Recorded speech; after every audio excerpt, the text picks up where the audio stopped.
Hello, Frank Thacker here, and welcome to the Daily Peacemaker. Um, Today, I want to talk a little bit about the culture of peace. As you know, we're about establishing a culture of peace from what we call the bottom up, which is really ordinary, everyday people like you and I, and we want that based in nonviolence. And I say we because even though you just see me talking here, there are a number of people that are involved in this sort of behind the scenes, if you will. And hopefully, as we go along, you'll get to meet some of those people. We'll do a little podcast with them as to, how they got involved in this notion of creating a culture of peace. And, our goal is to inspire, support, um, and offer everyday people tools of what they can do in their everyday life to encourage them to use their gifts in this process of creating what we're calling a culture of peace. So, as I said, I want to talk a little bit about that particular term, excuse me, a culture of peace. And culture is a very broad word to say the least, but basically it involves a set of common beliefs, values, ways of doing things, that type of thing. So a culture of peace, we're talking about establishing a culture worldwide in which peace is probably the most important value. And obviously, many people do believe in peace, but then you get into what is peace. As my good friend I mentioned one time, my good friend is always, define your terms. What do you mean? You talk about peace. What do you mean by that? And so a while back, there were, I don't know, 4 or 5 of us sitting around talking, and that came up. What we started talking about? What is peace? What do we mean by that when we say peace? And it kind of, we kind of bounced around from, well, it's the absence of war, and it's something where everybody gets along, or there's no conflict. Some people, it's not kumbaya, everybody's walking around friendly and saying, hey, how do you do, and all that stuff. So we bounced all over the place with that until someone said, well, we're talking about inner peace or outer peace? And I think that's a good question because there's a difference in a way, but I don't think you can separate the two. I don't think you can work for outer peace to create this culture of peace, if you will, if you're not also undergoing some process of transformation in yourself where your own sense of inner peace is growing.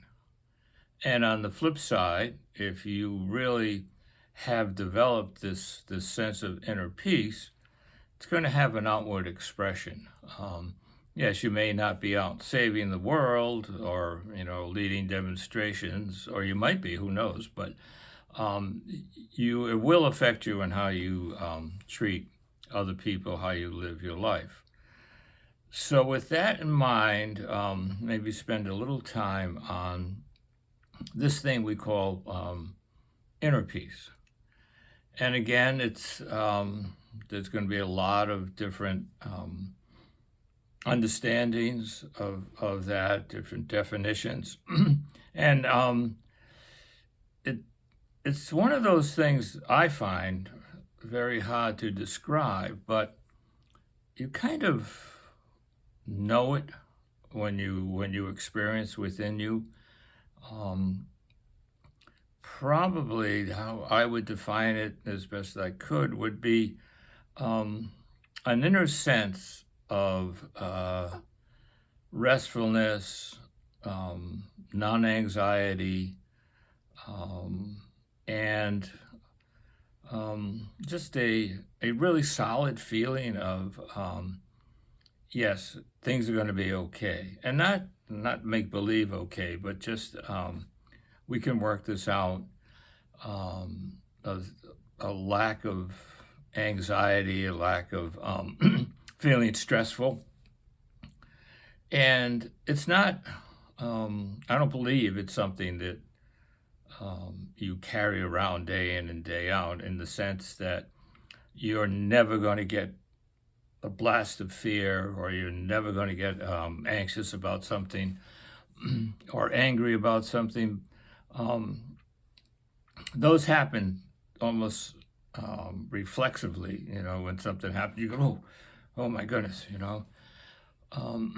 but you don't get stuck there. If you have that sense of inner peace, even though you might have a initial blast of fear, anxiety, you're able to disengage from that and kind of come back down to that rock solid place of inner peace, a sense of calmness, but also a strength, a sense of strength, that just kind of standing there strong internally, and knowing that even though this situation that's come upon you is stressful, frightening, fearful, excuse me, you do have a sense that it's going to be okay. We can get through this. So I guess the point is, it's not the inner peace is not something that's going to prevent you from fear, feeling fear or anxiety, stress, nervousness.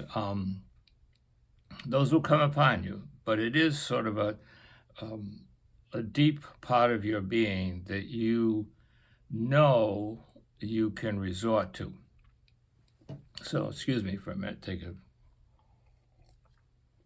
a sip here. So then, as we talked, we got into, okay, well, inner peace, all right, so that's an important thing, and we need to develop it. It's not something you can take a pill and say, although sometimes you could, but that won't last too long. And we don't want to take those kind of pills if we don't have to. That's a little medical advice from me. But seriously, we did talk about what are some of the helpful ways to develop that. And we came up with three pretty powerful ones. One was the need for meditation. You really do need to have some type of practice of daily. I think it's going to be daily, and you don't have to start tomorrow and you forget 2 days and you don't do it. It's more something that you start to work on and eventually becomes second nature to you, where if you don't do it on a particular day, you feel it. You know that you've missed a day. And meditation, again, is one of those things that's very widespread. Could be, centering prayer. It could be a walk in the woods. It could be Tai Chi. Even creating a work of art. I think the thing with meditation is you really are focused on what you're doing. Your mind, heart, and soul is really right there with it. I've been doing Tai Chi, I don't know, 20, 25 years, and I do a basic same form pretty much daily, I would say. And I find, even though I've done this form probably 1,000 times, if I am doing it and I am not paying attention to what I do, and I start thinking about, I got to get some gas for the car today, all of a sudden I've missed some steps. I've forgotten what the next step is, what the next movement is. So it's you really have to stay focused on the meditation practice. But I think it's key. I think it's really key. Um, the second thing that we came up with was a sense of gratitude. Developing a sense of gratitude. Um, and it seems the more aware or the more you focus on the good things that have happened to you or are happening or the gifts or the blessing that you have, um, that begins to sort of really solidify that sense of inner peace. Um, and it makes you grateful to be alive. One of the practices that my wife and I do, and she was the one that brought this up, and we've been pretty faithful with this for the last few years. Almost every night, I'd say 95% of the time, before supper, or when we're having our salads or maybe a cocktail, we take turns saying three things that we are grateful for. And we try to focus on things from that particular day. It's not, what do I want to say, large. It's not like being grateful for a nice family or those things, which are fine to do, but to focus on particular things or things from that particular day. Like, I don't know, I was grateful, even the whole thing of finding a parking space, or I was grateful that I got a chance to go out and feed the birds, or I was grateful that I got an email from a good friend of mine that I had been thinking about. And what we've found is some days there's tons of things. It's really easy to reel off three, four, five, six. Other days, I have to sit there and really, really think. And sometimes it's something that might initially appear unpleasant, but as the day unwinds, you find that it's actually turned out to be a good thing. It could be like going to the Y and you didn't get there in time. So, oh man, what am I going to do? And you go back out to the parking lot and you run into a friend that you haven't seen in days or weeks that's going into the Y for a class. So it's really a fun exercise, really. And, we take turns. And sometimes we can point out if the other person is looking for something from the day and they can't quite come up with the third thing, say we might mention to them something that we saw happen to them. So we got the meditation and we have the gratitude, developing a sense of gratitude. And the third thing is forgiveness. And again, what do you mean by that, forgiveness? How I would define it is if I feel someone's offended me or hurt me in some way, when my heart softens towards that person, to me that means I have forgiven them. And you get into this thing, forgive but don't forget. Well, I don't know about that. It's really a softening of the heart towards that other person, an openness towards that other person, a growing understanding of why they might have done what they did.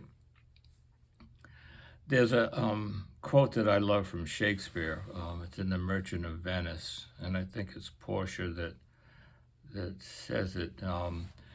And it says the quality, they use mercy, which to me is the same as forgiveness. And I think it goes, the quality of forgiveness is twice blessed. It blesses the one who gives, and it blesses the one who receives. And you can see that, if someone has done something to you and you're really angry with them and you're really turned against them and you want revenge and you're going to get them and you're never going to talk to them again, and no good. And you can feel your heart gets really like tight and hard. And if you begin to forgive them, you feel it in your body, your heart. I love that phrase, when your heart softens. So it's, and obviously, if you're all tense and like this, it's not doing you much good. But as you forgive and your heart softens and starts to beat a little better, and your whole body relaxes. So you can see how it affects you, and obviously the person. I think it's great if you, excuse me, can go and say to them, I was really upset when you did this, and talk with them about it, and tell them you forgive them. Great if you can do that. But even if they turn you down, say, I didn't do anything to you. What are you feeling like that for? Still, that energy that's exchanged there, I believe, has an effect. So let's see. I guess that's enough for now. So talking about inner peace, so that's a place to start. You need both inner and outer peace. And inner peace is that inner sense that, really solid, confident, but not like from an ego point, but just a real solid calmness feeling within you. And that whatever it is, it's going to be okay. We can work this through. And like I said, it doesn't mean you don't have boom flashes of stress and anxiety and stuff, but it's a place in you that you can go and sit there quietly and solidly and calmly. And it takes a lifetime, I guess, to really develop it, in the sense that it grows. You can get, I don't want to use better, but that inner sense of peace gets stronger and stronger as you go through life. And three of the things that we talked about in terms of trying to cultivate that, create it, are the need for meditation. And again, meditation can come in many forms.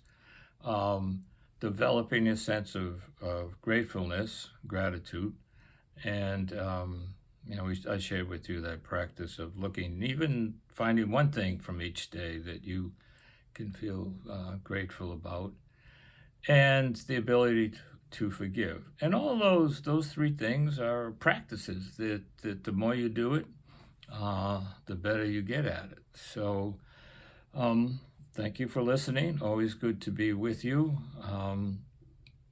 And I think next time we'll try to talk some about outer peace. And love doing this. The people that are helping me do this are really supportive. And again, it's and I'll say this tons of times, it's about ordinary people, you and I, people like you and I, doing what we can to create this culture of peace. And every one of us has a piece to add to that mosaic. And so it's individual in one sense, but it's all of us together in another. So I do thank you for listening, and hope to see you again soon. And may your day go well. Peace.